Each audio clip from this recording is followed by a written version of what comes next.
Hello students, आज हम हमारे चैप्टर 5 द 100 ड्रेसेस फर्स्ट इसका फर्स्ट पार्ट पढ़ रहे हैं। ठीक है, इसके जो राइटर हैं वो एल बॉसर ईस्टर हैं। ठीक है, before you read, how do you जज the people around us by their money, wealth and positions, और is there something of more enduring value to look for in a person.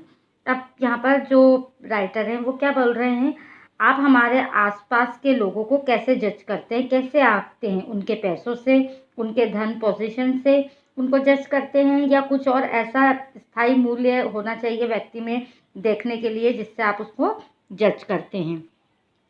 This story is a sensitive account of how a poor young girl is judged by her classmates.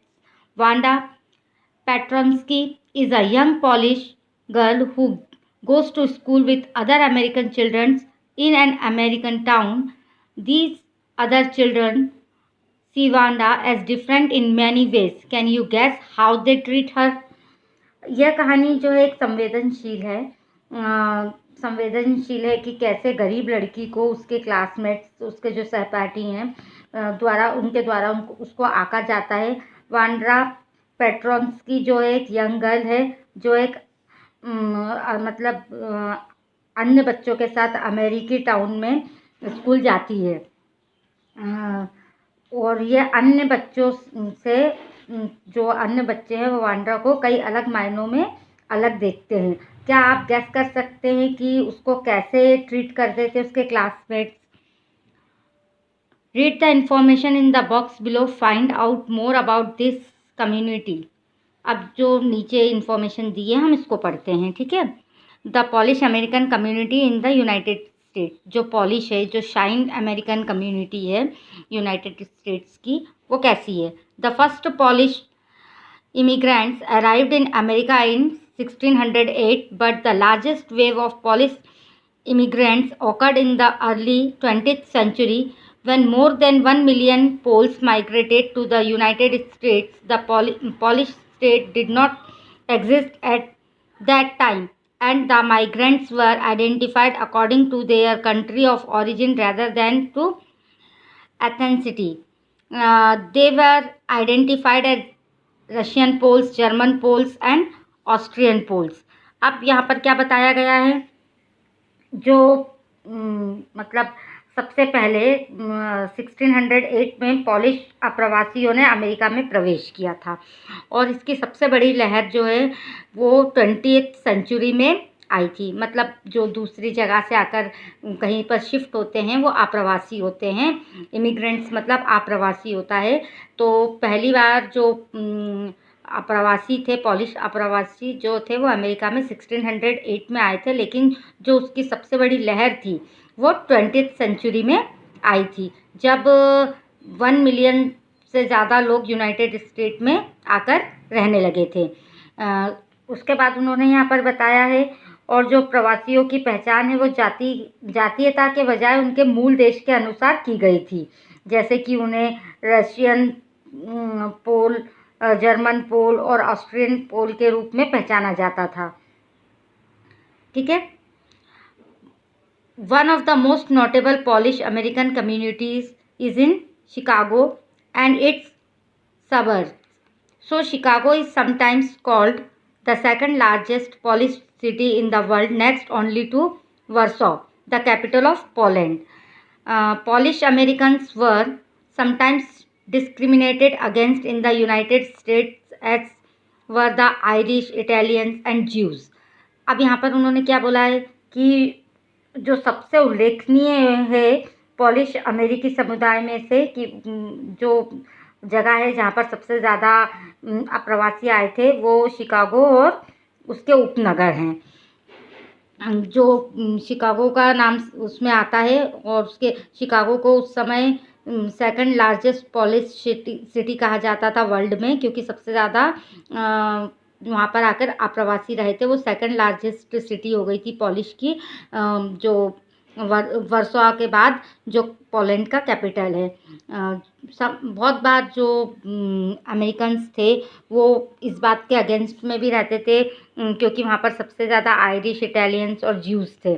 ठीक है। According to the United States 2000 census 6,67,414 Americans of age 5 years and older reported Polish as the language spoken at home।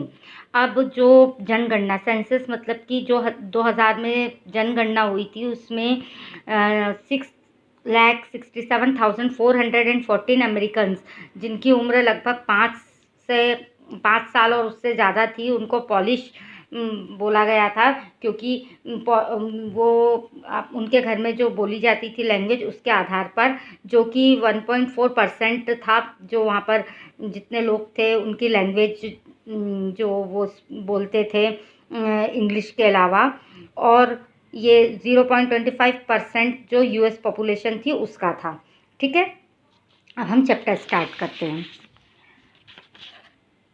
Today Monday Wanda Petronsky was not in her seat, but nobody, not even Peggy and Madeline, the girl who started all the fun, noticed her absence. Usually, Wanda sat at the seat next to the last seat in the last row in room 13. She sat in the corner of the room where the rough boys who did not make good marks sat. The corner of the room where there was most scuffling of feet, most roars of laughter when anything funny was said, and most mud and dirt on the floor। अब इस chapter में यहाँ पर क्या बताया गया है, ये बिल्कुल पढ़ने से हमें पता चल रहा है कि जैसे आज सोमवार को वांड्रा पेट्रोस्की जो है वो अपनी सीट पर नहीं थी, लेकिन कोई भी मतलब इवन पैगी और मैडलिन जिन लड़कियों ने पूरी मस्ती की शुरुआत की थी उसकी अनुपस्थिति पर, उसकी एब्सेंस पर ध्यान नहीं दिया। आमतौर पर जो वांडा है वो 13 नंबर रूम में पिछली सीट के बगल वाली सीट पर बैठती थी। वह उस कमरे के ऐसे कोने में बैठती थी जहां अच्छे नंबर नहीं लाने वाले लड़के बैठते थे। उस कोने में पैरों की सबसे ज़्यादा रगड़ थी। पैर घसीटना मतलब स्कफलिंग मतलब होता है पैर घसीटना, वहाँ पर पैर घसीटने की ज़्यादा आवाज़ आती थी। जब भी कोई कुछ मजाकिया कहा जाता तो वहाँ पर बहुत ज़्यादा शोर होता था, बहुत ज़्यादा हंसने की आवाज़ आती थी। वहाँ बहुत धूल थी और गंदगी भी थी ज़मीन पर। ठीक है। Wanda did not sit there because she was rough and noisy. On the contrary, she was very quiet and rarely said anything at all, and nobody had ever heard her laugh out loud. Sometimes she twisted her mouth into a crooked sort of smile, but that was all। Wanda जो है वहाँ नहीं बैठना चाहती थी क्योंकि वहाँ बहुत शोर था। इसके विपरीत वह बहुत ही शांत लड़की थी, मतलब वो बिल्कुल शोर पसंद नहीं करती थी। वो बहुत ही कुछ रेयरली कभी कभार ही कुछ बोलती थी और किसी ने भी उसकी हंसी की आवाज़ नहीं सुनी थी। वो बहुत बार सिर्फ एक कुटिल स्माइल दे देती थी जो उसके चेहरे पे थी, वही काफ़ी थी। Nobody knew exactly why Wanda sat in that seat, unless it was because she came all the way from Boggins Heights and her feet were usually cracked with dry mud. But no one really thought much about Wanda Petronsky once she sat in the corner of the room। किसी को भी नहीं पता था कि वो वहाँ पर क्यों बैठती है लास्ट रो की सीट पर। शायद इसलिए कि वो बॉगिन्स हाइट से आती थी तो उसके पैरों में बहुत ज़्यादा सूखी मिट्टी लग जाती थी। लेकिन जब वो कोई भी उसके बारे में ज़्यादा नहीं जानता था, जब वो अपने कॉर्नर वाली सीट में जाकर रूम में कॉर्नर वाली सीट में जाकर बैठ जाती थी तो कोई भी उस तरफ ध्यान नहीं देता था। The time when they thought about Wanda was outside of school hours, at noon time when they were coming back to school, or in the morning early before school began, when groups of 2 or 3 or even more would be talking and laughing on their way to the schoolyard। सिर्फ उस समय ही सब उसके बारे में सोचते थे जब वो स्कूल के ख़त्म होने का समय होता था। जब स्कूल ख़त्म होने का टाइम होता था दोपहर के समय, और वो लोग अपने जो अदर चिल्ड्रंस हैं वो लोग अपने घर को जा रहे रहते थे, या फिर अर्ली मॉर्निंग में जब स्कूल बिगेन होता था उसी समय सब लोग उसके बारे में सोचते थे, क्योंकि वो ताकि उसके साथ में वो थोड़ा मजाक कर सकें, हंसी कर सकें। Then sometimes they waited for Wanda to have fun with her, इसलिए वो बहुत बार उसके लिए रुकते थे, उसका वेट करते थे ताकि वो उसके साथ फन कर सकें। The next day Tuesday Wanda was not in school either and nobody noticed her absence again. दूसरे दिन ट्यूसडे को भी वांडा जो थी वो स्कूल में नहीं आई थी, लेकिन किसी ने भी उसकी अनुपस्थिति को नोटिस नहीं किया था। But on Wednesday Peggy and Maddie who sat down front with other children who got good marks and who didn't track in a whole lot of mud did notice that Wanda wasn't there. Peggy was the most popular girl in school. She was pretty. She had many pretty clothes and her hair was curly. Maddie was her closest friend. The reason Peggy and Maddie noticed Wanda's absence was because Wanda had made them late to school. They had waited for Wanda to have some fun with her and she just hadn't come. अब Wednesday को जो लेकिन बुधवार के दिन पैगी और Maddie ने, जो कि आगे जो अच्छे पढ़ने वाले बच्चे थे, अच्छे मार्क्स लाती थी, वहाँ पर बैठी हुई थी, वो उन्होंने देखा कि वो जो वांडा है वो वहाँ पर नहीं है, जो मिट्टी धूल वाली जगह है वहाँ पर वांडा जो है वो नहीं है। तब वो मतलब उन्होंने उसको नोटिस किया।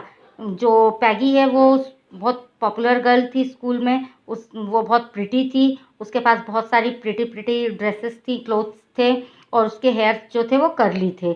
मैडी उसकी बिल्कुल क्लोज फ्रेंड थी, बिल्कुल करीबी दोस्त थी। इसका रीज़न था वांडा की एब्सेंस को नोटिस करने का यही रीज़न था, क्योंकि वो हमेशा उन लोगों को स्कूल आने में लेट कर देती थी, और वो लोग उसका इंतज़ार करते रहे वांडा का उसके साथ कुछ फन करने के लिए, मस्ती करने के लिए, लेकिन वो नहीं आई।